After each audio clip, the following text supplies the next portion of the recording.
At the Gray and Sloan Memorial Hospital, Chief Miranda Bailey hired Meredith Gray and Alex Greb to investigate the likelihood of cystic fibrosis in newborns at their hospital. Chief Bailey also wanted to see if the data follows the Hardy-Weinberg equilibrium. The Hardy-Weinberg equilibrium has 5 assumptions: no mutation, random mating, no gene flow, large population size, and no natural selection. On the right will be the formula that we will be using to solve for the Hardy-Weinberg equilibrium. According to the Cystic Fibrosis Foundation, it is a genetic disease, and people with cystic fibrosis have inherited 2 copies of the defective gene and 1 copy from each parent. Both parents must have at least 1 copy of the defective gene. When 2 CF carriers have a child, the chances are 25% that the child will have cystic fibrosis, 50% that the child will be a carrier and not have cystic fibrosis, and 25% that the child will not be a carrier and will not have cystic fibrosis. Dr. Alex Greb and Dr. Meredith Gray looked at 1,000 births that took place at the hospital. They found that 4 out of the 1,000 babies had cystic fibrosis. All 4 of the births came from 2 parents who were unaffected carriers for cystic fibrosis.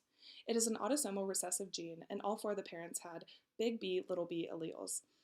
The possible genotypes and phenotypes of their offspring were big B, which is not a carrier, unaffected, big B, which is a carrier and unaffected, and little b, which is a child with cystic fibrosis. There was a 50% chance of a big B, little b child, a 25% chance of a big B child, and a 25% chance of a little b child.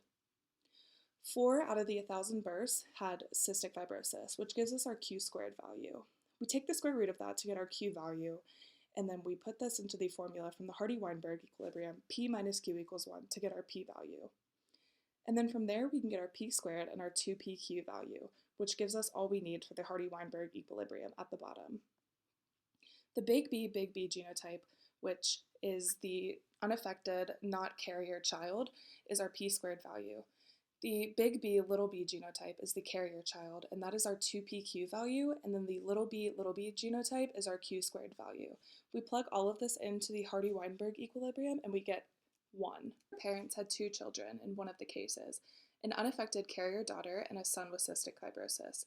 The carrier daughter married a man who was not a carrier, and the son with cystic fibrosis married a woman who was a carrier.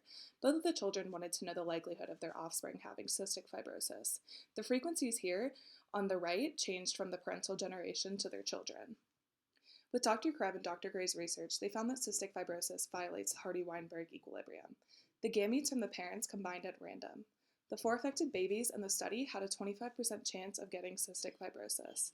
Since this process will repeat several times over different generations, the allele and genotype frequencies will change, which defies the Hardy-Weinberg equilibrium. After completing their research on cystic fibrosis, they had further questions about genetics. Since cystic fibrosis is an autosomal recessive, do other autosomal dominant disorders violate Hardy-Weinberg?